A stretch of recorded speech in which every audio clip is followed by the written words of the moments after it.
Hi, my name is Jen, and today I'm going to show you how to give your pet SubQ fluids. The first thing you need to do is remove the fluids from the sanitary bag. And remove the line out of its sanitary bag. In order to attach the fluid line to the fluid bag, you need to remove the rubber stopper on the fluids and the plastic cap on the line. Remember, these need to stay sterile, so don't let it touch anything.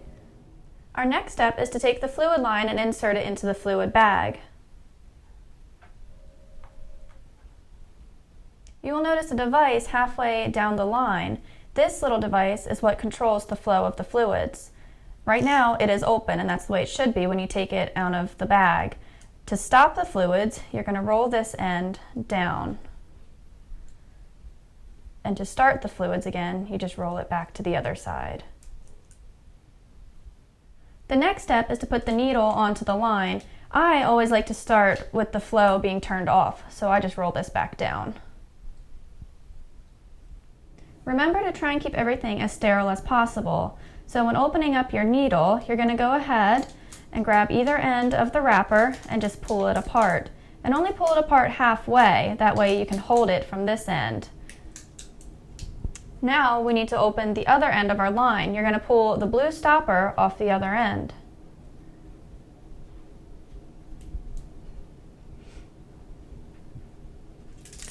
And now we're going to attach our needle. And this plastic piece just twists down onto it. And there you go.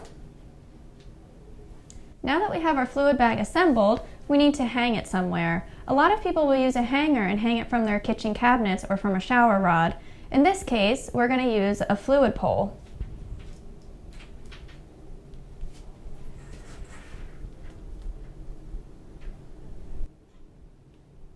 Before we administer fluids to our pet, we need to run the air out of the line.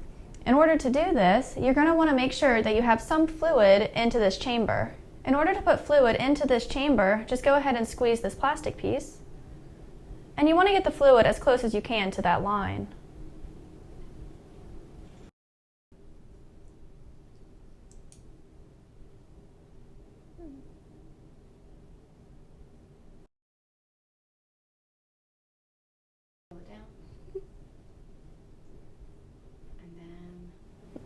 Each bag of fluids contains 1,000 milliliters.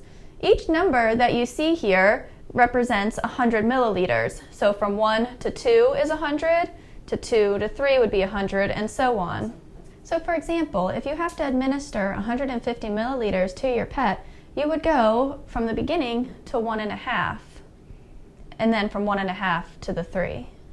Now, let me show you how to do this on your pet. In this case, we're going to use a cat named Callie. Now that we have our pet, we're going to show you how to properly insert the needle.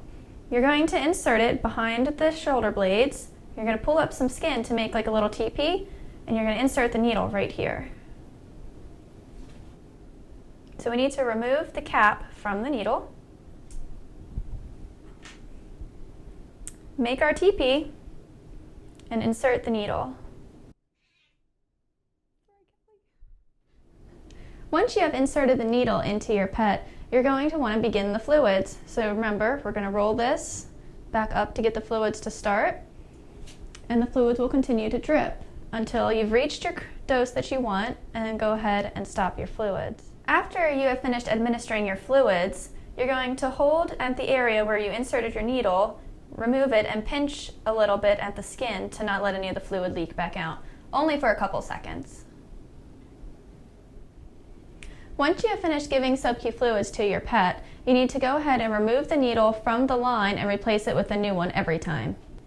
To remove the needle from the line, you're going to unscrew the little plastic piece from the needle, hold both the needle and the line, and just twist the needle off.